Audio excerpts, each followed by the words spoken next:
We want to thank you too, sir. Happy Teachers Day, sir. Our difficult times. Thank you, Happy Teachers Day, sir. We have made learning fun and excitement. Happy Teachers Day, sir. Made day.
Guru Sakshat Parabrahma Tasmai Shri Guruve Namaha.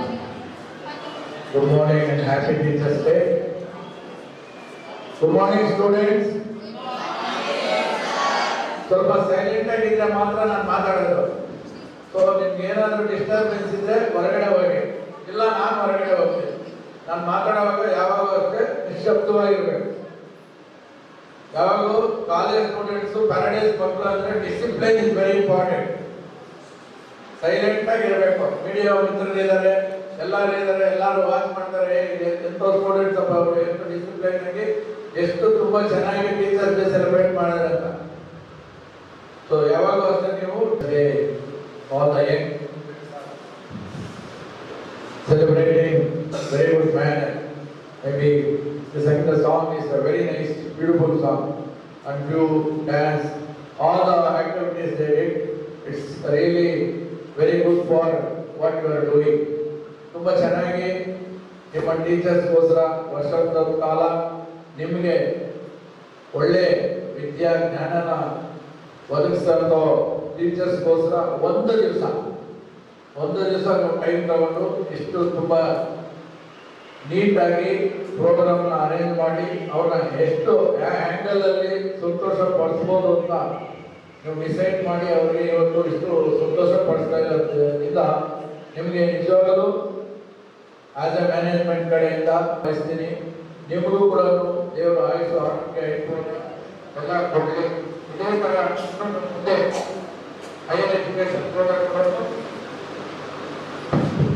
ನಿಮ್ಮ ಒಂದು ಟೀಚರ್ಸ್ನ ಯಾವಾಗೂ ಗುರುತಿಸಬೇಕು. ಯಾವಾಗೂ ಅಷ್ಟೇ ಏನು ಹೇಳ್ತಾರಪ್ಪ ಅಂದರೆ, ಗುರು ಹಿಂದುಗಡೆನೆ ನಾವು ಏನೇ ಒಂದು ಕಲಿಬೇಕಂದ್ರೆ ಅದರ ಹಿಂದುಗಡೆ ಗುರು ಇರಲೇಬೇಕು. ಅದಕ್ಕೆ ನೀವು ನನ್ನ ಶ್ಲೋಕದಲ್ಲಿ ನೋಡಿ, ಗುರು ಬ್ರಹ್ಮ ಗುರು ವಿಷ್ಣು ಗುರುದೇವ ಮಹೇಶ್ವರ ಅಂದರೆ ಗುರುವೇ ಬರುವುದು. ಗುರುವಿಗೆ ಯಾರು ಒಳ್ಳೆ ಬೆಲೆ ಕೊಡ್ತಾರೋ, ಗುರುವಿಗೆ ಯಾರು ಕ್ಲಾಸ್ ಬಂದ ತಕ್ಷಣನೇ ಅವರಿಗೆ ಯಾರು ಒಳ್ಳೆ ರೆಸ್ಪೆಕ್ಟ್ ಕೊಡ್ತಾರೋ ಆಟೋಮೆಟಿಕ್ ಆಗಿ ಅವರಲ್ಲಿರುವಂಥ ಜ್ಞಾನನ ನಾವು ಗ್ರ್ಯಾಪ್ ಮಾಡ್ಬೋದು. ಅವರಲ್ಲಿರುವಂಥ ಜ್ಞಾನನ ನಾವು ಇಮಿಡಿಯೇಟ್ ಆಗಿ ತಗೋಬಹುದು. ಸೊ ನಿಮ್ಗೆ ಎಕ್ಸಾಂಪಲ್ ನೋಡ್ಬೇಕಾದ್ರೆ ಬೇಕಾದಷ್ಟು ಎಕ್ಸಾಂಪಲ್ಸ್ ಇರುತ್ತೆ ನೋಡಿ. ಟೀಚರ್ಸ್ ಟೀಚ್ ಮಾಡ್ತಾ ಇರ್ತಾರೆ. ಫಸ್ಟ್ ಬೆಂಚ್ ಸೆಕೆಂಡ್ ಬೆಂಚ್ ಅಲ್ಲಿರೋ ಮಕ್ಕಳು ತುಂಬಾ ಚೆನ್ನಾಗಿ ಓದ್ತಾರೆ. ನಾರ್ಮಲ್ ಆಗಿ ನೀವು ನೋಡಿ, ಫಸ್ಟ್ ಬೆಂಚ್ ಸೆಕೆಂಡ್ ಬೆಂಚ್ ಅಲ್ಲಿ, ಲಾಸ್ಟ್ ಬೆಂಚ್ ಅಲ್ಲಿ ಇರುವಂತ ಮಕ್ಕಳು ಸ್ಕೋರ್ ಚೆನ್ನಾಗಿ ಮಾಡಲ್ಲ. ಯಾಕೆಂದ್ರೆ ಅವ್ರು ಫಸ್ಟೇ ಸೆಲೆಕ್ಟ್ ಮಾಡ್ಕೊಂಡಿದ್ದಾರೆ, ನಾನು ದೂರ ಇರ್ತೀನಿ ಟೀಚರ್ಗಿಂತ ಅಂತ. ಯಾವಾಗ ಟೀಚರ್ಗಿಂತ ದೂರ ಹೋಗ್ತಾರೋ ಅವರಲ್ಲಿರುವಂಥ ಡಿಸ್ಟೆನ್ಸ್ ದೂರ ಹೋದಷ್ಟು ಅವರಲ್ಲಿರುವಂಥ ಜ್ಞಾನವನ್ನು ಸ್ವೀಕಾರ ಮಾಡೋಕ್ಕಾಗಲ್ಲ, ಗ್ರಾಪ್ ಮಾಡೋಕ್ಕಾಗಲ್ಲ, ಅದು ಸಿಗಲ್ಲ. ನಿಯರ್ ಇದ್ರೆ ಮಾತ್ರ. ಅದಕ್ಕೆ ಫಸ್ಟ್ ಬೆಂಚ್ ಸೆಕೆಂಡ್ ಬೆಂಚ್ ಅಲ್ಲಿ ಇರುವಂಥ students always score good marks. But teacher ಮಾತ್ರ ಪಾಠ ಮಾಡೋದು ಎಲ್ಲರಿಗೂ ಒಂದೇ ತರನೇ. ಟೀಚರ್ ಫಸ್ಟ್ ಬೆಂಚ್ ಅಲ್ಲಿ ಇರೋರಿಗೆ ಲಾಸ್ಟ್ ಬೆಂಚ್ ಅಲ್ಲಿ ಇರೋರಿಗೆ ಡಿಫ್ರೆಂಟ್ ಆಗಿ ಟೀಚ್ ಮಾಡಲ್ಲ. ಟೀಚರ್ ಟೀಚ್ ಮಾಡ್ತಾ ಇರೋದು ಒಂದೇ ಸಮಾನನೇ. ಫಾರ್ ಎಕ್ಸಾಂಪಲ್ ನಿಮ್ಗೆ ಏನಪ್ಪ ಹೇಳ್ತಾ ಅಂದ್ರೆ, ನಾನು ಇವಾಗ ಮಾತಾಡ್ತಾ ಇದ್ದೀನಿ ಅನ್ಕೊಳ್ಳಿ, my voice will convert to the waves. ನನ್ನ ಒಂದು ಭಾಷೆ ಇವಾಗ ವೇವ್ಸ್ ಕನ್ವರ್ಟ್ ಆಗುತ್ತೆ. ಸೊ ಅದು ಏನಾಗುತ್ತಂದ್ರೆ, ಎಷ್ಟು ಜನ ಶ್ರದ್ಧೆ, ಎಷ್ಟು ಜನ ಹತ್ರದಲ್ಲಿ ಇರ್ತಾರೋ ಅವರಿಗೆ ಕ್ಲಾರಿಟಿ ತುಂಬಾ ಚೆನ್ನಾಗಿರುತ್ತೆ. ಎಷ್ಟು ಜನ ಹಿಂದ್ಗಡೆ ಇದ್ದು ಅವ್ರ ಮೈಂಡ್ ಬೇರೆ ಕಡೆ ಸುಮ್ಮನೆ ಏನೋ ಕ್ಲಾಸಲ್ಲಿ ಕುತ್ಕೊಂಡಿದ್ದೀನಿ ಏನೋ ಜ್ಞಾನ ಮಾಡ್ಕೊಂಡಿದ್ರೆ ಅದೇನಂತಂದ್ರೆ ಅದು ಅವ್ರಿಗೆ ರಿಸೀವ್ ಮಾಡ್ಕೊಳ್ಳೋದು. ಸೊ ಅದರಿಂದ ನನ್ನ ಭಾಷೆನ ನಾನು ಮಾತಾಡ್ತಿರೋದು ಮಾತ್ರ ಒಂದೇ ಇರ್ಬೋದು, ಬಟ್ ಅದು ಯಾವ ತರ ರಿಸೀವ್ ಮಾಡ್ಕೊಳ್ತಾರೋ ಆ ತರ ಅವ್ರಿಗೆ ಸಿಗುತ್ತೆ. ಫಾರ್ ಎಕ್ಸಾಂಪಲ್ ನನ್ನ ಹತ್ರ ಒಂದು ಇಲ್ಲಿ 100 ಜನ ಇದ್ದೀರ, 100 ಚಾಕ್ಲೇಟ್ ಎಸಿತೀನಿ ಒಂದೇ ಸಲ. ಬಟ್ 100 ಜನ ನೀವು ಅಟ್ ಎ ಟೈಮ್ ಒಂದೇ ಸಲ ನೀವು ತಗೊಳಕ್ಕಾಗಲ್ಲ. ಒಬ್ಬರು 4 ತಗೊಂತಾರೆ, ಅವ್ರಿಗೆ ಸಿಗೋದೇ ಸಿಗಲ್ಲ. ಬಟ್ ಯಾರು 4 ತಗೊಂತಾರೆ ಅಂದ್ರೆ ಅವ್ರಿಗೆ ಇಂಟ್ರೆಸ್ಟ್ ಆಗಿರ್ತಾರೆ. ಯಾವಾಗ ಚೇರ್ಮನ್ ಸರ್ ಚಾಕ್ಲೇಟ್ ಹಾಕ್ತಾರೆ, ಯಾವಾಗ ಚೇರ್ಮನ್ ಸರ್ ಚಾಕ್ಲೇಟ್ ಹಾಕ್ತಾರೆ ಅಂತ ಆ ತರದಿಂದ ಯಾರು ಕಾಯ್ತಾ ಇರ್ತಾರೋ ಅವ್ರು ಚಕ್ಕರ್ ತಗೊಂಡ್ಬಿಡ್ತಾರೆ. ಎಲ್ಲೋ ನೋಡ್ಕೊಂಡಿರೋರು ಆಮೇಲೆ ಊಟ ಅಂತ ಇರ್ತಾರೆ, ಅದಿರಲ್ಲ. ಸೊ ಯಾವಾಗಲೂ ಅಷ್ಟೇ ನಿಮ್ಮ ಟೀಚರ್ಸ್ಗೆ ನೀವು ಏನು ಆಕ್ಟಿವಿಟೀಸ್ ಮಾಡಿ ಇವತ್ತು ಒಂದು ದಿವಸ ಸಂತೋಷ ಪಡ್ತಾರೋ ಅನ್ನೋದೆಲ್ಲ ಇಂಪಾರ್ಟೆಂಟು. ವರ್ಷೊಂಬತ್ತು ಕಾಲ ಕೂಡ ನಿಮ್ಮ ಟೀಚರ್ಸ್ಗೆ ತುಂಬಾನೇ ವ್ಯಾಲ್ಯೂ ಕೊಡಬೇಕು, ತುಂಬಾನೇ ಅವರಿಗೆ ಒಂದು ಮಾದರಿಯಾಗಿ ನೀವು ನಡ್ಕೋಬೇಕಂದಾಗ ಪ್ರತಿ ದಿವಸ ಕೂಡ ಇದೇ ತರ ಅವರಿಗೆ ಒಂದು ರೆಸ್ಪೆಕ್ಟ್ ಕೊಡಬೇಕು. ಯಾಕಂದ್ರೆ teacher is the second mother. ಆ ತಾಯಿ, ನಿಮ್ಮ ತಾಯಿ ಜನ್ಮ ಕೊಟ್ಟಿರ್ತಾರೆ, ಬಟ್ ಜ್ಞಾನ ಭಂಡಾರನ ತುಂಬೋದು ಯಾರಪ್ಪ ಅಂದ್ರೆ ಸೆಕೆಂಡ್ ಮದರ್, ಅಂದ್ರೆ ಈ ತಾಯಿ. ಸೊ ನಮ್ಮಲ್ಲಿ ಏನ್ ಹೇಳ್ತಾರಪ್ಪ ಅಂದ್ರೆ 25 years ಇಟ್ಸ್ ಎ ಕಲಿಕೆ ಅಂತಾರೆ. ಅಂದ್ರೆ what 25 years only we are learners. 25 ವರ್ಷಗಳ ಕಾಲ ನಾವು ಕಲಿಯೋರು. ನಮ್ಮ ಲೈಫ್ ಎಷ್ಟಪ್ಪ ಅಂದ್ರೆ 100 years. ಅದನ್ನ ನಾವು ಯಾವ ತರ ಬೇಕಾದ್ರೆ ಆ ತರ ಯೂಸ್ ಮಾಡ್ಕೋಬಹುದು. ಕುಡ್ದು 25 ವರ್ಷಕ್ಕೆ ಹೋಗ್ಬೋದು. ನಮ್ಮ ಲೈಫ್ನ ನಾವು ಯಾವ ತರ ಬೇಕಾದ್ರೆ ಕೂಡ ಮಾಡ್ಕೋಬಹುದು. 100 ವರ್ಷ ದಾಟಿರೋರು ಕೂಡ ಇದ್ದಾರೆ. ಸೊ ನಮ್ಮ ಒಂದು ಪ್ರಾಕ್ಟೀಸ್ಗಳು, ನಮ್ಮ ಒಂದು ಇದು ಯಾವ ತರ ಇರ್ಬೇಕಂದಾಗ 25 ವರ್ಷ ನಾವು ಏನು ಕಲಿತೀವೋ 75 ವರ್ಷ ಅದನ್ನ ರಿಪ್ಲೈಸ್ ಮಾಡ್ಕೋಬಹುದು. ಸೊ ಈ 25 ವರ್ಷ ಏನ್ ಕಲಿಬೇಕು, ಏನ್ ಕಲಿಬಹುದು? ಈ 25 ವರ್ಷ ನೀವು ಎಜುಕೇಶನ್ ಮತ್ತೆ ಡಿಸಿಪ್ಲೈನು, ಅಪ್ಪ ಅಮ್ಮ ನೋಡಿದ್ರೆ ಎಷ್ಟು ಭಯ ಭಕ್ತಿಯಿಂದ ನಡ್ಕೋಬೇಕು ಅನ್ನೋದನ್ನ ಈ ಏಜ್ ಅಲ್ಲಿ ನೀವು ಕಲಿತ್ರೆ ಮಾತ್ರ ನಿಮ್ಗೆ ಉತ್ತಮ ಸ್ಥಾನಗಳು ಸಿಗೋದು. ಏನೋ ಬಂದಿದ್ದೀವಿ, ಅಲೆಗೆ ಬಂದಿದ್ದೀವಿ, ನಾವು ಹೋಗ್ತೀವಿ, ಪಾಸ್ ಆದ್ರೂ ಪರವಾಗಿಲ್ಲ, ಪಾಸ್ ಆಗಿಲ್ಲ ಅನ್ನೋ ಪರವಾಗಿಲ್ಲ ಅಂದ್ರೆ ಅಲ್ಲ.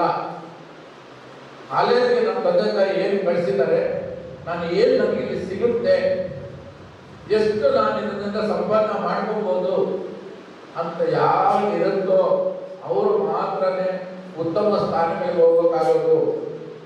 ಇನ್ನು ನಾವು ನಮ್ಮ ಇವಾಗ teacher day celebration doctor Sarvepalli Radhakrishna ಅವರ ಮೆಮರೀಸ್ ದೇಶಕ್ಕೆ ಕೊಟ್ಟಿರುವಂಥ ಕೊಡುಗೆನ ಇಟ್ಕೊಂಡು ಇವತ್ತು ನಾವು ಟೀಚರ್ಸ್ ಡೇ ಸೆಲೆಬ್ರೇಟ್ ಮಾಡ್ತಾ ಇದ್ದೀವಿ. ಅವ್ರು ಹೋದ್ಮೇಲೆ ಎಷ್ಟು ಜನ ಹೋಗಿದಾರೋ, ಯಾಕೆ ಅವ್ರ ಬರ್ತ್ಡೇಗಳೆಲ್ಲ ಯಾಕೆ ಸೆಲೆಬ್ರೇಟ್ ಮಾಡಲ್ಲ ಹೇಳಿ? Those days they don't have history, they created history. You people are, you have the history book, you are reading history, but you are not creating the history. What is the difference between those people and ours? ಅವರಿಗೆ history ಇರಲಿಲ್ಲ, ಕಥೆಗಳಿರಲಿಲ್ಲ, story ಇರಲಿಲ್ಲ, ಓದು ವಿದ್ಯಾವಂತರು ಇರಲಿಲ್ಲ. ಆ ಕಾಲದಲ್ಲಿ created history. ನಿಮಗೆ ಹಿಸ್ಟ್ರಿ ಟೀಚರ್ ಇದ್ದಾರೆ, ಹಿಸ್ಟ್ರಿ ಬುಕ್ ಇದೆ, ಹಿಸ್ಟ್ರಿ ಓದ್ತೀರಾ, but you are not creating the history ಅಂತ. What is the difference between ಅವರು ನಮ್ಗೆ ಏನು ವ್ಯತ್ಯಾಸ? ಏನು ವ್ಯತ್ಯಾಸ ಹೇಳಿ? ಶ್ರದ್ಧೆ, ಭಕ್ತಿ, ಭಯ, ಎಲ್ಲಿ ಈ ಮೂರು ಇರ್ತದೋ ಅಲ್ಲಿ ಯಾವಾಗಲೂ ದೇವರು ಇರ್ತಾರೆ, ಯಾವಾಗಲೂ ನಮಗೆ ಒಳ್ಳೇದಾಗುತ್ತೆ. ಸೊ ದಯವಿಟ್ಟು ಮೈ ಸಿನ್ಸಿಯರ್ ರಿಕ್ವೆಸ್ಟ್, ಟೀಚರ್ಸ್ ಡೇ ದಿವಸ ಟೀಚರ್ಸ್ಗೂ ಅಷ್ಟೇ, ಈ ಒಂದು ಟೀಚರ್ಸ್ ಆಫೀಸರ್ ನೋಬಲ್ ಪ್ರೊಫೆಷನಲ್ ಅಂತಾರೆ, ಈ ಒಂದು ಜಾಬ್ಗೆ ಇವರು ಬಂದಿದ್ದಾರೆ ಅಂದ್ರೆ it is completely god gift. ಎಷ್ಟೋ ಜನ ಎಷ್ಟೋ ಜಾಬಲ್ಲಿ ದುಡ್ಡು ಸಂಪಾದನೆ ಮಾಡ್ಬೋದು, but you people are what you are doing, what you are creating for this upcoming generation students. Now it is amazing. You can't measure for anywhere this. ಇಂಥ ಒಂದು ವೃತ್ತಿ, ಇಂಥ ಒಂದು ಜಾಬ್ ಭಗವಂತ ನಿಮಗೆ ಕೊಟ್ಟಿದ್ದಾರೆ ಅಂದ್ರೆ ಗಾಡ್ ಗಿಫ್ಟ್ ನಿಮಗೆ. ಬಟ್ ಇದನ್ನ ನೀವು ಎಷ್ಟು ನೀವು ಇಲ್ಲಿ ಒಳ್ಳೆ ಓದೋರು ಇರ್ತಿದ್ದಾರೆ, ಓದಿರೋರು ಇರ್ತಾರೆ, ಹುಟ್ಟಾಟ ಮಾಡೋರು ಇರ್ತಾರೆ, ತೀಟೆ ಮಾಡೋರು ಇರ್ತಾರೆ. ಬಟ್ ಆಸ್ ಎ ಮದರ್ಗೆ ಇಬ್ಬರು ಮಕ್ಕಳು 3 ಜನ ಮಕ್ಕಳಿದ್ರೆ ಓದೋರು ಇಂಪಾರ್ಟೆಂಟ್, ಓದಿರೋರು ಇಂಪಾರ್ಟೆಂಟ್, ತೀಟೆ ಮಾಡೋರು ಇಂಪಾರ್ಟೆಂಟ್. ಅದೇ ಥರ ಮದರ್ ರೋಲ್ ದೇವರು ಕೊಟ್ಟಿರುವಾಗ ಈ ಮಕ್ಕಳನ್ನೆಲ್ಲ ಯಾರು ಚೆನ್ನಾಗಿ ಓದೋರಿಗೆ ಏನು ಮಾಡಬೇಕು, ಓದಿರೋರಿಗೆ ಏನು ಮಾಡಬೇಕು, ಸೊ ಎಲ್ಲರೂ ಒಂದು ಈಕ್ವಲ್ ಆಗಿ ತಗೊಂಡೋಗಿ ಎಲ್ಲರನ್ನೂ ನಾವು ಒಳ್ಳೆ ಸಿಟಿಸನ್ ಆಗಿ, ನಾವು ಏನು ಜಾಬ್ ಹೋಗ್ತಾರೋ, ಇಂಜಿನಿಯರ್ ಆಗ್ತಾರೋ, ಡಾಕ್ಟರ್ ಆಗ್ತಾರೋ, ಮೆಡಿಕಲ್ ಫೀಲ್ಡ್ಗೆ ಹೋಗ್ತಾರೋ ನಮ್ಗೆ ಬೇಕಾಗಿಲ್ಲ. ಬಟ್ ನಾವು ಒಳ್ಳೆ ಸಿಟಿಸನ್ ಆಗಿ ಹೊರಗಡೆ ಕೊಟ್ಟರೆ ಸಾಕು. ದೇಶಕ್ಕೆ ಒಂದು ಕೊಡುಗೆ ಕೊಟ್ಟರೆ, ಕೊಡುಗೆ ಅಂದರೆ ಏನಪ್ಪ ಅಂದರೆ ಒಳ್ಳೆ ಸಿಟಿಸನ್ ಏನಾದರೂ ಆಗಲಿ, ಒಳ್ಳೆ ಮಗು ಆಗಬೇಕಂತ ನೀವು ಮನಸ್ಸಲ್ಲಿ ಇಟ್ಕೊಂಡು ಏನೇ ಒಂದು ಅವರು ಸಣ್ಣ ಪುಟ್ಟ ಮಿಸ್ಟೇಕ್ಗಳು ಮಾಡ್ತಾರೆ. ಯಾಕಂದರೆ ಏಜ್ ಅದು, ಆ ಏಜ್ ಟೀನ್ ಏಜಲ್ಲಿ ಈ ಸಣ್ಣ ಪುಟ್ಟ ಮಿಸ್ಟೇಕ್ಗಳು ಮಾಡ್ತಾರೆ. ಅದನ್ನೆಲ್ಲ ನೀವು ಕೂಡ ನಮ್ಮ ಮಕ್ಕಳೇ ಅಂತ ಹೊಟ್ಟೆನಲ್ಲಿ ಹಾಕ್ಕೊಂಡು ಆ ಮಕ್ಕಳನ್ನು ಎಷ್ಟು ಚೆನ್ನಾಗಿ ಇದು ಮಾಡ್ತಾರೋ ಅಷ್ಟು ನಿಮಗೆ ನಾನು ಹೇಳಿದ್ದೀನಲ್ವ ಒಳ್ಳೆಯದಾಗುತ್ತೆ. ಟೀಚರ್ಸ್ ತುಂಬಾನೇ ಯಾವತ್ತೂ ಅಷ್ಟೇ. ನಿನ್ನೆ ನಾನು ಇದಕ್ಕೆ ಎಲೆಕ್ಟ್ರಾನಿಕ್ಸ್ ಇದ್ದೀನಿ ಅಂತ ಅಜ್ಮೀರ್ ಹತ್ರ ನಿಂತ್ಕೊಂಡಿದ್ದೀನಿ. ಒಂದು ಸಾರ್ ನಮಸ್ಕಾರ ಸಾರ್, ಯಾರಪ್ಪ ಇವರು ಅಂತ ನೋಡಿದ್ರೆ, ಸಾರ್ ನಾನು ನಿಮ್ಮ ಸ್ಟೂಡೆಂಟ್ ಸಾರ್, ನೀವು ಹೊರಟೋಗ್ಬಿಟ್ಟಿದ್ದಾರೆ ಸರ್, ಬ್ಲೆಸ್ ಮಾಡಿ ಸರ್. ನೋಡಿ ನಾವು ಮರ್ತು ಬಿಡ್ತೀವಿ, ಆ ಮಕ್ಕಳು ಮರೆಯೋದು, ಅವ್ರು ಮರೆಯೋದು. ನಮಗೆ ಸಾವಿರಾರು ಜನ ಬರ್ತಾ ಇರ್ತಾರೆ, ಹೋಗ್ತಾ ಇರ್ತಾರೆ. ಬಟ್ ನೀವು ಕೊಡಿರುವಂಥ ವಿದ್ಯೆ ಎಲ್ಲೋ ಒಂದು ಜಾಗದಲ್ಲಿ ಅವ್ರಿಗೆ ಹೆಲ್ಪ್ ಆಗುತ್ತೆ. ಅವ್ರು ನಮ್ಮನ್ನು ಯಾವತ್ತೂ ಮರೆಯಲ್ಲ.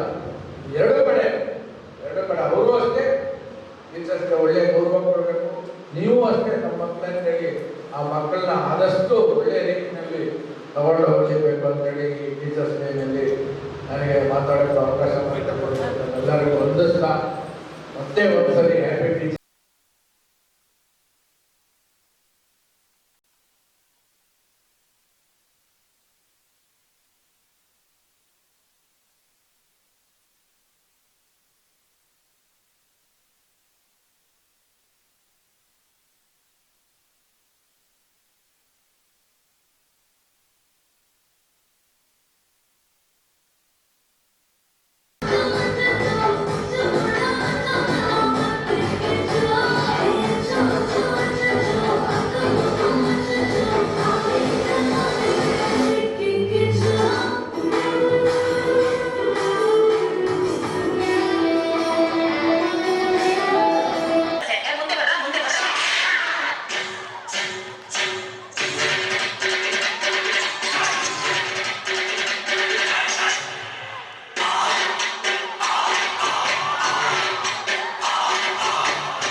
ಬಯಸ್ತೀರಾ ಸರ್?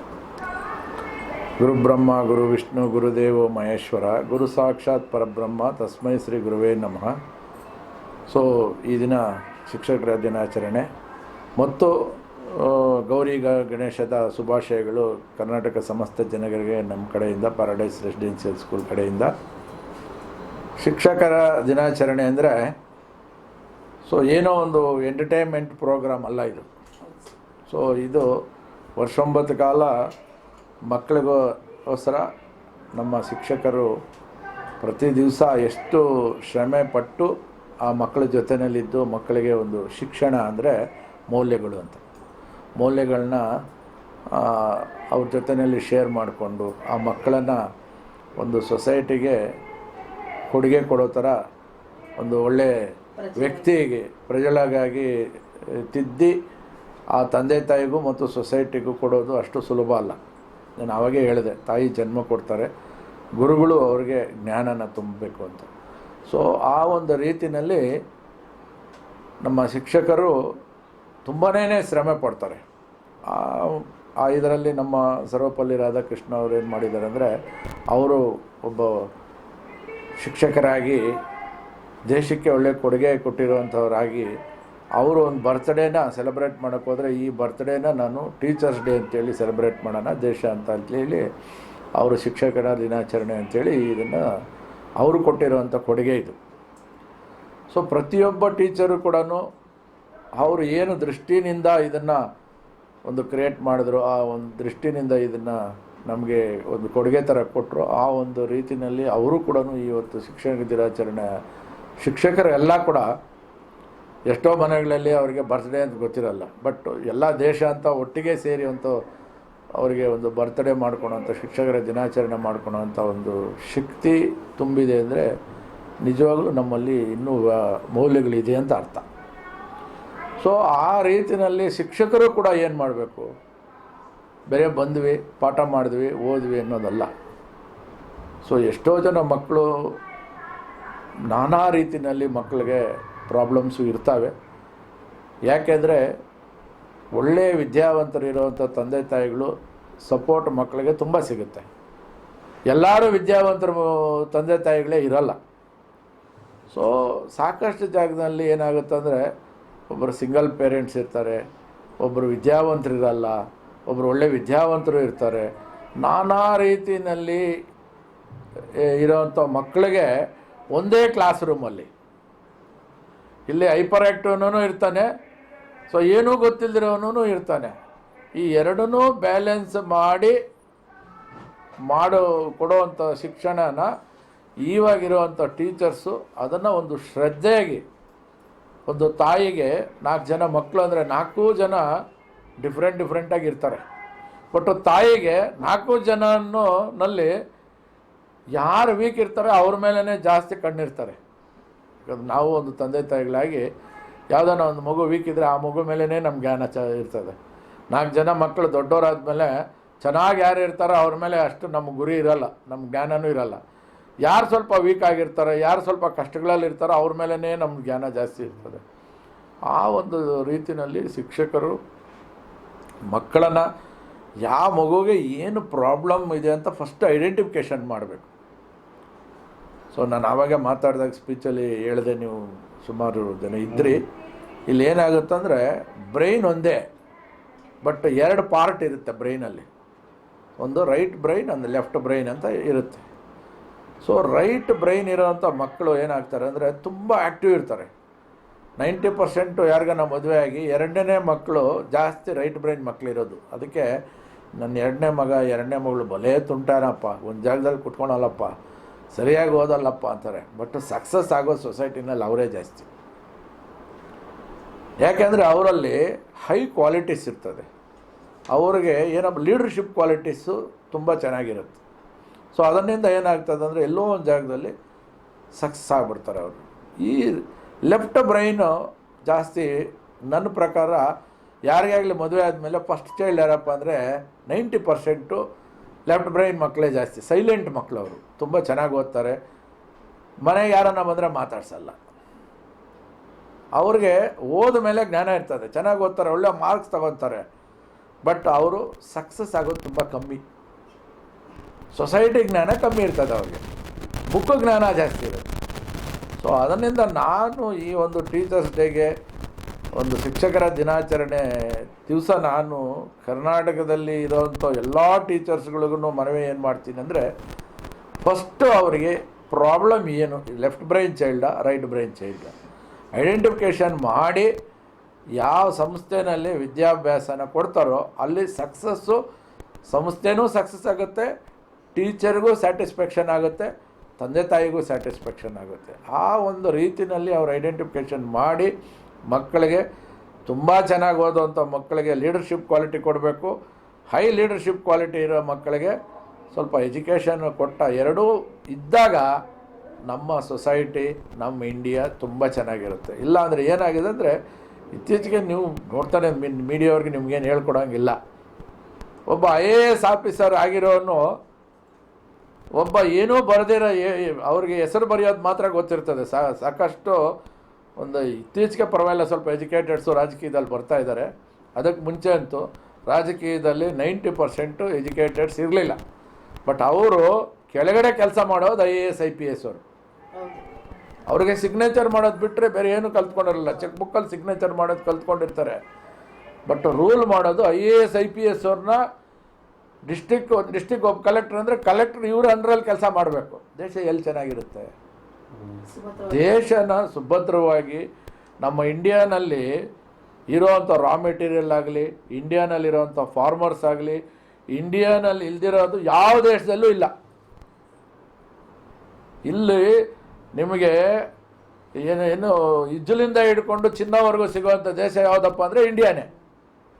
ಇಲ್ಲಿ ಸ್ಟೇಟ್ ವೈಸ್ ಸಾಯಿಲ್ ಇದೆ, ಸ್ಟೇಟ್ ವೈಸ್ ಫಾರ್ಮರ್ಸ್ ಇದ್ದಾರೆ, ಸ್ಟೇಟ್ ವೈಸ್ ಕಷ್ಟಪಡುವಂಥ ಜನನೂ ಇದ್ದಾರೆ. ನಮ್ಮದು ಬೇರೆ ಕಂಟ್ರಿಗೆಲ್ಲ ಲೆಕ್ಕ ಹಾಕೊಂಡೋಕೆ ಹೋದರೆ ಅಮೇರಿಕನ್ ಡಾಲರ್ಸ್ಗೂ ನಮಗೂ ಎಷ್ಟಪ್ಪ ಅಂದರೆ 100 ಅಂತ ಡಿಫ್ರೆನ್ಸ್. ನಮ್ಮದು 100 ರೂಪಾಯಿ ಕೊಟ್ಟರೆ ಅವ್ರು 1 ರೂಪಾಯಿ ಅಂದರೆ ನಾವು ಇನ್ನೂ ಎಲ್ಲಿದ್ದೀವಿ ಅಂದರೆ 100 ಪಟ್ಟು ಡಿಫ್ರೆನ್ಸ್ ಇದ್ದೀವಿ. ಏನಿದೆ ಅಲ್ಲಿ? ಅವ್ರಿಗೂ ನಮಗೂ ಡಿಫ್ರೆನ್ಸ್ ಏನಿದೆ? ಅಲ್ಲೇ ನಾನು ಒಳ್ಳೆ ಫಾರ್ಮರ್ಸ್ ಇದ್ದಾರೆ. 6 ತಿಂಗಳು ಮೋಡ ಇಟ್ಕೊಂಡ್ರೆ 6 ತಿಂಗಳು ವರ್ಷ ಇರುತ್ತೆ, 6 ತಿಂಗಳು ಚಳಿನೇ ಇರುತ್ತೆ. ಅಂಥ ಜಾಗದಲ್ಲಿ ಫುಡ್ ಗ್ರೈನ್ಸ್ ಇರುತ್ತೆ. ನಮ್ಮಲ್ಲಿ ಫಾರ್ಮರ್ಸ್ ಇದ್ದಾರೆ, ಸಾಯಿಲ್ ಇದೆ, ಸ್ಟೇಟ್ ವೈಸ್ ಕಷ್ಟಪಟ್ಟವ್ರು ಇದ್ದಾರೆ. ನಮ್ಮಲ್ಲಿ ಫುಡ್ ಗ್ರೈನ್ಸ್ ಇರಲ್ಲ. ಯಾಕೆಂದರೆ ಬೆಳೆಯೋದ್ರಲ್ಲೇ ಆಗಲಿ, ಮಾರ್ಕೆಟಿಂಗ್ ಮಾಡೋದ್ರಲ್ಲೇ ಆಗಲಿ, ಸ್ಟಾಕ್ ಇಡೋದ್ರಲ್ಲೇ ಆಗಲಿ, ಯಾವುದರಲ್ಲಿ ಇಲ್ಲಿ ಎಜುಕೇಟೆಡ್ಸ್ ಇಲ್ಲ. ಎಜುಕೇಟೆಡ್ಸು ಯಾವತ್ತು ದೇಶನ ರೂಲ್ ಮಾಡ್ತಾರೋ ಆವತ್ತು ಇಂಡಿಯನ್ ಕರೆನ್ಸಿ ನಂಬರ್ 1 ಪ್ಲೇಸಿಗೆ ಬರುತ್ತೆ. ನಮ್ಮ ಕರೆನ್ಸಿ ಯಾವಾಗ 100 ರೂಪಾಯಿ 1 ರೂಪಾಯಿ 100 ರೂಪಾಯಿ ಕೊಟ್ಟು ಅವ್ರು ತೊಗೊತಾರೋ ಆವಾಗ ನಮಗೆ ಒಂದು ಒಳ್ಳೆ ಬೆಲೆ ಬರುತ್ತೆ. ಅದು ಮಾಡಬೇಕಾದ್ರೆ ನಮ್ಮಲ್ಲಿ ಇನ್ನೂ ಶಿಕ್ಷಣದಲ್ಲಿ ಇನ್ನೂ ಮಕ್ಕಳಿಗೆ ತುಂಬ ವ್ಯಾಲ್ಯೂಸ್ ಕೊಡಬೇಕು. ಯಾಕೆ ನಿಮಗೆ ಇದೆಲ್ಲ ನಾನು ಹೇಳ್ತಾ ಇದ್ದೀನಪ್ಪ ಅಂದರೆ, ನಾನು ಇತ್ತೀಚೆಗೆ ಒಂದು 5-6 ವರ್ಷದಿಂದ ನೋಡ್ತಾ ಇದ್ದೀನಿ, ಸಾಕಷ್ಟು ಜಾಗದಲ್ಲಿ ಒಳ್ಳೊಳ್ಳೆ IAS IPS ಆಫೀಸರ್ಗಳು ಸೂಸೈಡ್ ಮಾಡ್ಕೊಂಡ್ಬಿಡೋದು. ಅವ್ರನ್ನ ತಯಾರು ಮಾಡಬೇಕಂದ್ರೆ ತಂದೆ ತಾಯಿ ಎಷ್ಟು ಕಷ್ಟಪಟ್ಟಿರ್ತಾರೆ, ಶಿಕ್ಷಕರು ಎಷ್ಟು ಕಷ್ಟಪಟ್ಟಿರ್ತಾರೆ. ಒಂದು IAS ಆಫೀಸರ್ನ ತಯಾರು ಮಾಡಬೇಕು, ಒಂದು IPS ಆಫೀಸರ್ನ ತಯಾರು ಮಾಡಬೇಕಂದ್ರೆ ಈ ಕಷ್ಟ ಮನುಷ್ಯನಿಗೆ ಬರೆದಿರೋ ಇನ್ಯಾರು ಬರುತ್ತೆ? ಅದಕ್ಕೆ ಹೋಗಿ ಇದು ಸೂಸೈಡ್ ಮಾಡ್ಕೊಂಬಿಡೋದು ಅಂದರೆ ಎಲ್ಲೋ ಒಂದು ಜಾಗದಲ್ಲಿ ನನಗೆ ಗೊತ್ತಿರೋ ಪ್ರಕಾರ ಶಿಕ್ಷಣದಲ್ಲಿ ವ್ಯಾಲ್ಯೂಸ್ ಕಡಿಮೆ ಆಗ್ತಾಯಿದೆ. ಅಪ್ಪ ಅಮ್ಮ ಹೊಡೆದ್ರೆ ಸೂಸೈಡ್ ಮಾಡ್ಕೊಂಬಿಡೋದು, ಟೀಚರ್ ಹೊಡೆದ್ರೆ ಸೂಸೈಡ್ ಮಾಡ್ಕೊಳೋದಂದರೆ ಭಾರತ ದೇಶಕ್ಕೆ ಬೆಲೆ ಎಲ್ಲಿದೆ? ನಾವೇನು ಏಟುಗಳು ತಿಂದಿಲ್ವಾ? ನಮಗೂ ಟೀಚರು ಹೊಡೆಯೋರು, ಮನೆಗೆ ಹೋದ್ರೆ ಆ ತಂದೆ ತಾಯಿನೂ ಹೊಡೆಯೋರು. ಹಿಂಗೆ ಇಟ್ಕೊಂಡ್ರೂ ಹೊಡೆಯೋರು, ಹಿಂಗೆ ಇಟ್ಕೊಂಡ್ರೆ ಹೊಡೆಯೋರು. ಸಾರ್ ಎರಡು ಕಡೆ ಹೆಚ್ಚು ತಿನ್ನೋರು. ಏನನ್ನ ಅಪ್ಪಿತಪ್ಪಿ ಮನೇಲಿ ಬಂದು ಟೀಚರ್ ಹೊಡೆದ್ರು ಅಂದರೆ ತಂದೆ ತಾಯಿನ ಹಿಡ್ಕೊಂಡು ಹೊಡೆಯೋರು. ಯಾಕೆಂದರೆ ಆ ಟೀಚರ್ಗಳ ಮೇಲೆ ಇರುವಂಥ ಗೌರವ.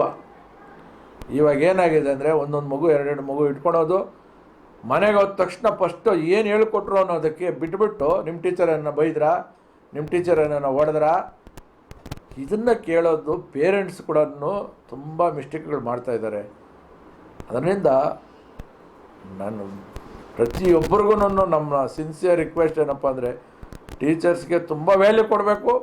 ಟೀಚರ್ಸ್ ಕೂಡ ಈ ಸೊಸೈಟಿನ ತಿದ್ದಬೇಕು. ಈ ಸೊಸೈಟಿಗೆ, ನಮ್ಮ ಇಂಡಿಯಾಗೆ ಒಂದು ಒಳ್ಳೆ ಬೆಲೆ ಬರುವಂಥ ದೇಶ ಮಾಡಬೇಕಂದ್ರೆ ನಮಗೆ ನೆಕ್ಸ್ಟ್ ಜನರೇಷನ್ನು ಲೀಡರ್ಸ್ ತಯಾರಾಗಬೇಕು. ಒಳ್ಳೆ ಲೀಡರ್ಸ್ ಎಲ್ಲಿರ್ತದೋ ಅಲ್ಲಿ ಸುರಕ್ಷವಾಗಿ ದೇಶ ಚೆನ್ನಾಗಿರುತ್ತದೆ. ಯಥಾ ರಾಜ ತಥಾ ಪ್ರಜಾ ಅಂತ ನಮ್ಮಲ್ಲಿ ಮುಂಚೆ ಹೇಳ್ತಾ ಇದ್ರು. ಸರ್, ಈಗ ತಾವು ಹೇಳ್ಕೊಂಡ್ರೆ ಗೌರಿ ಗಣೇಶ ಹಬ್ಬದ ಶುಭಾಶಯಗಳು. ಗೌರಿ ಗಣೇಶ ಹಬ್ಬದ ಬಗ್ಗೆ ಅಂತ ತಗೊಂಡಾಗ ನಿಮ್ಮ ಒಂದು ಸಂಸ್ಥೆನಲ್ಲಿ ಹಬ್ಬಗಳದೇ ಒಂದು ಇತಿಹಾಸ ಮಕ್ಕಳಿಗೆ ತೋರಿಸ್ಕೊಡುವಂಥದ್ದು, ಈ ಹಬ್ಬ ಯಾವ ರೀತಿ ಆಚರಣೆ ಮಾಡಬೇಕು ಅನ್ನೋದನ್ನ ತೋರಿಸ್ಕೊಡುವಂಥದ್ದು. ನಾಳೆ ದಿನ ಗೌರಿ ಗಣೇಶ ಹಬ್ಬದ ದಿವಸ ಏನೊಂದು ಕಾರ್ಯಕ್ರಮಗಳ ಹಮ್ಮಿಕೊಂಡಿದ್ದೀರಾ, ಮತ್ತೆ ಏನೋ ಒಂದು ಸಂದೇಶ ಕೊಡಕ್ಕೆ ಇಷ್ಟಪಡ್ತೀರಾ ಸರ್ ಪರಿಸರದ? ಅಲ್ಲ, ಇವಾಗ ಏನಾಗಿದೆ ಗೊತ್ತಾ ಮ್ಯಾಮ್, ನಮ್ಮಲ್ಲಿ ಹಬ್ಬಗಳು ಆಚರಣೆಗಳು ಬಂದು ಪುರಾತನ ಕಾಲದಿಂದ ಬಂದಿರೋದು. ಇದು ಪುರಾತನ ಕಾಲದಿಂದ ಬಂದಿರೋದಾದರೆ ಎಲ್ಲ ಕಾಲದಲ್ಲಿ ಬೆಳಗ್ಗೆಯಿಂದ ಸಾಯಂಕಾಲವರೆಗೂ ತುಂಬ ಕಷ್ಟಜೀವಿಗಳಿದ್ದರು. ಕಷ್ಟಜೀವಿಗಳಂದರೆ ಅವರಿಗೆ ವಾರಕ್ಕೆ ಒಂದ್ಸಲಿ ಸ್ನಾನ ಮಾಡ್ಕೊಳಕ್ಕೆ ಕೂಡ ವ್ಯವಸ್ಥೆ ಇರಲಿಲ್ಲ. ಅಂಥ ಕಷ್ಟಜೀವಿಗಳಿಗೆ ದೇವರು ಅಟ್ಲೀಸ್ಟ್ ತಿಂಗಳಿಗೆ ಒಂದ್ಸಲಿ ಒಂದು ಒಳ್ಳೆಯ ಹಬ್ಬ ಕೊಟ್ಟು, ಆ ಹಬ್ಬದಲ್ಲಿ ಒಳ್ಳೆ ನಾವು ಡೈಲಿ ಊಟ ಮಾಡ್ತೀವಿ, ಅದೇ ಹಬ್ಬ ಊಟ ಅಂದ್ಕೊಳ್ಳಿ. ಆವಾಗ ಆ ಹಬ್ಬದ ದಿವಸ ಮಾತ್ರ ಅವ್ರಿಗೆ ಒಳ್ಳೆ ಸ್ನಾನ, ಒಳ್ಳೆ ಬಟ್ಟೆ, ಒಳ್ಳೆ ತಿಂಡಿ ಮತ್ತು ಜನಸಂಪರ್ಕ. ಯಾರ್ಯಾರು ಈ ಗೌರಿ ಗಣೇಶ ಹಬ್ಬ ಅಂದರೆ ನಮ್ಮ ಕಡೆ ಯಾನೆಕಲ್ ಕಡೆ ಆಲ್ಮೋಸ್ಟ್ ಆಲ್ ಹೆಣ್ಮಕ್ಳನ್ನೆಲ್ಲ ಈ ತಿಂಗಳಲ್ಲಿ ಕರೆಯೋದು, ಹೆಣ್ಮಕ್ಳಿಗೆಲ್ಲ ಒಂದು ತಿಂಗಳು ನಮ್ಮಲ್ಲಿ ಇಟ್ಕೊಳೋದು, ಮುಡಿ ತುಂಬಿ ಕಳಿಸ್ಕೊಡೋದು ಅಭ್ಯಾಸ ಇದು. ಅಂದರೆ ವರ್ಷದಲ್ಲಿ 11 ತಿಂಗಳು ಕೂಡ ಗಂಡನ ಮನೇಲಿದ್ದರೆ ಅಟ್ಲೀಸ್ಟ್ ನಮ್ಮ ಹೆಣ್ಮಗು ಬಂದು ಒಂದು ತಿಂಗಳು ನಮ್ಮಲ್ಲಿ ಗೌರಮ್ಮ ಅಂತ ಇದೆ ಅಲ್ಲೇ ಪಕ್ಕದಲ್ಲಿ. ಗೌರಮ್ಮ ನಾಳೆ ಬಂದರೆ ಮತ್ತೆ ಇನ್ನೊಂದು ತಿಂಗಳಲ್ಲೇ ನಾವು ಬಿಡೋದು. ಗೌರಮ್ಮನ ಕರ್ಕೊಂಡೋಗಿ ಗೌರಮ್ಮನ ಕೆರೆ ಅಂತಿದೆ, ಆ ಕೆರೆನಲ್ಲಿ ಬಿಡ್ತೀವಿ. ಆ ಇಡೀ ಒಂದು ಅಲ್ಲಿ ಒಂದು 100-150 ಹಳ್ಳಿಗಳು ಅದೇ ಆಚರಣೆನ ಇವತ್ತು ಇಟ್ಕೊಂಡಿದ್ದಾರೆ. ಯಾಕಂದರೆ ಈ ದೊಡ್ಡವರು ಏನೇ ಒಂದು ಮಾಡಿದರೆ ಕೂಡ ಅದಕ್ಕೆ ನಾನಾ ರೀತಿ ಅರ್ಥಗಳಿರುತ್ತೆ. ಸೊ ಅದರಿಂದ ಇವಾಗ ಏನಾಗಿದೆ ಅಂದರೆ ಇತ್ತೀಚೆಗೆ ರಜಾ ಕೊಟ್ಟರೆ ಗಂಡ ಹೆಂಡತಿ ಇಬ್ಬರೂ ಪಿಕ್ಚರ್ಗೆ ಹೋಗ್ಬಿಡೋದು. ಇವತ್ತು ಹಬ್ಬ, ಇವತ್ತು ನಮ್ಮ ಕೈಯಲ್ಲಿ ಆದಷ್ಟು ದೇವರಿಗೆ ಒಂದು ಸ್ವಲ್ಪ ನೈವೇದ್ಯ ಮಾಡಿ ಅದನ್ನು ಪೂಜೆ ಮಾಡಿ ಅದನ್ನು ನಾವು ತಿನ್ನೋಣ. ಆ ನೈವೇದ್ಯ ಅಂತ ತಿಂದರೆ ನಮಗೂ ನಮ್ಮ ಮಕ್ಕಳಿಗೂ ಒಳ್ಳೆಯದಾಗುತ್ತೆ. ಮತ್ತು ಅಕ್ಕಪಕ್ಕ ಇರೋರಿಗೆಲ್ಲ ಹಬ್ಬದ ದಿವಸ 4 ಜನಕ್ಕೆ ಊಟ ಹಾಕಿದ್ರೆ ನಮಗೆ ಮಾಡಿರೋ ಸಣ್ಣ ಪಟ್ಟ ಪಾಪಗಳೆಲ್ಲ ಕಳೀತದೆ ಅನ್ನಲ್ಲ. ಅವರು ಮಾಡಲ್ಲ, ಮಕ್ಕಳಿಗೂ ಮಾಡಿಕೊಡಲ್ಲ. ಈ ಸ್ವಿಗ್ಗಿನಲ್ಲಿ ಆರ್ಡರ್ ಮಾಡೋದು, ಇಲ್ಲ ಅಂದರೆ ಆರಾಮಾಗಿ ಸ್ನಾನ ಕೂಡ ಮಾಡಲ್ಲ, ಚಡ್ಡಿಗಳು ಹಾಕ್ಕೊಂಡೋಗಿ ಹೋಟ್ಲಲ್ಲಿ ಕೂತ್ಕೊಂಡು ತಿನ್ನೋದು. ಇದು ನಮ್ಮ ದೇಶದಲ್ಲಿ ಹಿಂದೂ ಸಂಸ್ಕೃತಿ ಇರೋ ಜಾಗದಲ್ಲಿ ಬರಬಾರ್ದು. ಸೊ ಅದಕ್ಕೆ ನಾವೇನು ಮಾಡ್ತಾಯಿದ್ವಿ, ಸ್ಕೂಲುಗಳಲ್ಲಿ ಅಟ್ಲೀಸ್ಟ್ ಮಕ್ಕಳಿಗೆ ಎಲ್ಲ ಫೆಸ್ಟಿವಲ್ ಬಗ್ಗೆ ಕೂಡ ಆ ಮಕ್ಕಳಿಗೆ ಗೊತ್ತಾಗಬೇಕು. ಮುಂದಿನ ಪೀಳಿಗೆಯಲ್ಲಿ ಇದನ್ನು ನಾವು ಬಿಟ್ಟುಬಿಟ್ರೆ ಗೌರಿ ಗಣೇಶ ಅಂದರೆ ಏನು, ಪ್ರತಿಯೊಂದು ಹಬ್ಬದ ಬಗ್ಗೆ ನ್ಯಾಷನಲ್ ಫೆಸ್ಟಿವಲ್ಸ್ ಇರ್ಬೋದು, ನಮ್ಮ ಹಿಂದೂ ಫೆಸ್ಟಿವಲ್ಸ್ ಇರ್ಬೋದು, ಬೇರೆ ಬೇರೆ ಫೆಸ್ಟಿವಲ್ಸ್ ಕೂಡ ನಾವು ಕ್ರಿಸ್ಮಸ್ ಸೆಲೆಬ್ರೇಷನ್ ಇವೆಲ್ಲ ಮಾಡಿಸ್ತೀವಿ. ಯಾಕೆಂದರೆ ಮಕ್ಕಳಿಗೆ ಪ್ರತಿಯೊಂದು ಏನಕ್ಕೆ ಮಾಡ್ತಾರೆ, ಇದು ಯಾಕೆ ಬಂತು ಅನ್ನೋದು ಕೂಡ ಗೊತ್ತಾಗಬೇಕಂತ ಒಂದೊಂದು ಸೀಸನಲ್ಲಿ ಸೀಸನ್ ವೈಸು ಹಬ್ಬಗಳನ್ನ ಆಚರಣೆ ಮಾಡ್ತಾರೆ. ಅದರಿಂದ ಏನಾಗುತ್ತಂದರೆ ಈ ನಮ್ಮಲ್ಲಿ ಏನಪ್ಪ ಹೇಳ್ತಾರೆ ಅಂದರೆ, ಒಂದು ಹೋಮ ಮಾಡಿದ್ರೆ ಆ ಹೋಮ ಅಗ್ನಿಗುಂಡನಲ್ಲಿ ಹೊಗೆ ಎಷ್ಟು ದೂರ ಇರ್ತದೋ ಅಷ್ಟು ದೂರನೂ ಪಾಸಿಟಿವ್ ವೈಬ್ಸ್ ಬರುತ್ತೆ, ನೆಗೆಟಿವ್ ದೂರ ಆಗುತ್ತೆ, ಏನೇ ಕೆಟ್ಟದಿದ್ದರೆ ಕೂಡ ದೂರ ಆಗುತ್ತೆ ಅಂತ. ಈ ಹಬ್ಬಗಳು ಮಾಡಿ 4 ಜನಕ್ಕೆ ನಮ್ಮ ಕೈಲಾಗಿರೋದನ್ನು ನಮಗೇನು ಶಕ್ತಿ ಸಾರ ನಮ್ಮ ಮನೆಯಲ್ಲಿ ಅಡುಗೆ ಮಾಡಿ 4 ಜನಕ್ಕೆ ಊಟ ಹಾಕಿ ಮಾಡಿದ್ರೆ ಆ ಕುಟುಂಬದಲ್ಲಿ ಏನಾದರೂ ಕೆಟ್ಟು ಬಿದ್ದರೆ ಕೂಡ ಹೋಗಿ ಒಳ್ಳೆಯದನ್ನು ಮಹಾಲಕ್ಷ್ಮಿ ತುಂಬುತ್ತೆ ಅಂತ. ಸೊ ವರಮಹಾಲಕ್ಷ್ಮಿ ಹಬ್ಬ ಆಯಿತು, ಶಿವರಾತ್ರಿ ಆಯಿತು, ವರಮಹಾಲಕ್ಷ್ಮಿ ಆಯಿತು, ಗೌರಿ ಗಣೇಶ ಆಗ್ತದೆ, ನೆಕ್ಸ್ಟು ನವರಾತ್ರಿಗಳು ಬರುತ್ತೆ, ದೀಪಾವಳಿ ಬರುತ್ತೆ. ಇದೆಲ್ಲ ನಮಗೆ ಒಂದು ಆಚರಣೆಯಲ್ಲಿ ಕೊಟ್ಟಿರೋದೇನಪ್ಪ ಅಂದರೆ ಅಟ್ಲೀಸ್ಟ್ ಆ ದಿವಸ ಆದರೂ ಕುಟುಂಬ ಎಲ್ಲ ಒಂದಾಗಲಿ. ಸಣ್ಣ ಪುಟ್ಟ ಬರ್ತಾನೆ ಅಣ್ಣ ತಮ್ಮದ್ರಲ್ಲಾಗಲಿ, ಅಕ್ಕ ತಂಗಿದ್ರಲ್ಲಾಗಲಿ ಮಿಸ್ಅಂಡರ್ಸ್ಟ್ಯಾಂಡಿಂಗ್ಗಳು ಎಲ್ಲ ಬರ್ತವೆ. ಅಟ್ಲೀಸ್ಟ್ ಆ ದಿವಸ ಎಲ್ಲರೂ ಸೇರಿಕೊಳ್ಳಿ. ಆವಾಗ ಏನಾಗ್ತಂದರೆ ಈ ತಂದೆ ತಾಯಿಗೆ ಹಿರಿಯರ ಮನೆಯಲ್ಲಿದ್ದಾಗ ಒಬ್ಬ ಮಗ ಡೆಲ್ಲಿನಲ್ಲಿರ್ತಾನೆ, ಒಬ್ಬ ಮಗ ಬಾಂಬೆನಲ್ಲಿರ್ತಾನೆ, ಒಬ್ಬ ಮಗ ಬೇರೆ ಬೇರೆ ಕಂಟ್ರಿನಲ್ಲಿರ್ತಾರೆ, ಎಲ್ಲ ಮಗ ಬೆಂಗಳೂರಲ್ಲಿರ್ತಾರೆ, ಇವ್ರ ಪಾಪ ಹಳ್ಳಿನಲ್ಲಿರ್ತಾರೆ. ಆ ಹಬ್ಬ ದಿವಸ ಆದ್ರೂ ಎಲ್ಲ ಸೊಸೆಯರು, ಗಂಡು ಮಕ್ಕಳು, ಹೆಣ್ಣುಮಕ್ಕಳು, ಹಳೆಯಂದ್ರೆಲ್ಲ ಬಂದರೆ ಅವ್ರ ಮಗದಲ್ಲಿ ಆಗುವಂಥ ಆನಂದ ಸಂತೋಷನ ಅವ್ರಿಗೆ ಆಯುಷ್ ಜಾಸ್ತಿ ಮಾಡುತ್ತೆ. ಆ ವಿಚಾರದಲ್ಲಿ ನಮ್ಮ ಹಿರಿಯರು ನಾನಾ ರೀತಿಯಲ್ಲಿ ನಮ್ಮ ಹಿರಿಯರು ಇವೆಲ್ಲ ಕ್ರಿಯೇಟ್ ಮಾಡಿದ್ದಾರೆ. ಇದನ್ನೆಲ್ಲ ಕರ್ನಾಟಕದ ಜನ ಎಲ್ಲರೂ ಈ ಹಬ್ಬಗಳು ಬಂದರೆ ಇದನ್ನು ಎಷ್ಟಾದರೂ ಅಷ್ಟು ಅದ್ಧೂರಿಯಾಗಿ ಮಾಡಿ, ಎಷ್ಟು ಯಥಾಸ್ಥಿತಿಯಾಗಿ ಅಂದರೆ ನಿನಗೇನು ಶಕ್ತಿ ಇರುತ್ತೋ 5 ಜನ ಊಟ ಹಾಕೋ ಶಕ್ತಿ ಇದ್ದರೆ 5 ಜನಕ್ಕೆ ಹಾಕು. ನಿನಗೆ ಅಟ್ಲೀಸ್ಟ್ ಬೇರೆಯವ್ರಿಗೆ ಊಟ ಹಾಕೋ ಶಕ್ತಿ ಇಲ್ಲ ಅಂದರೆ ಅಟ್ಲೀಸ್ಟ್ ನಿಮ್ಮ ಮನೆಯವ್ರಿಗಾದರೂ ನೀವು ಮಾಡಿಕೊಂಡು ದೇವ್ರಿಗೆ ಒಂದು ನೈವೇದ್ಯ ಮಾಡಿ ಆ ಪ್ರಸಾದನ ತಿಂದರೆ ನಮಗೆ ಅಟ್ಲೀಸ್ಟ್ ಒಂದು 15-20 ದಿವಸಗಳಾಗಲಿ, ಒಂದು ತಿಂಗಳಾಗಲಿ, ಇನ್ನೊಂದು ಹಬ್ಬ ಬರೋವರೆಗಾಗಲಿ ನಮ್ಮಲ್ಲಿ ನೆಗೆಟಿವ್ ಎನರ್ಜಿ ಇರಲ್ಲ, ಪಾಸಿಟಿವ್ ಎನರ್ಜಿ ಇರುತ್ತೆ.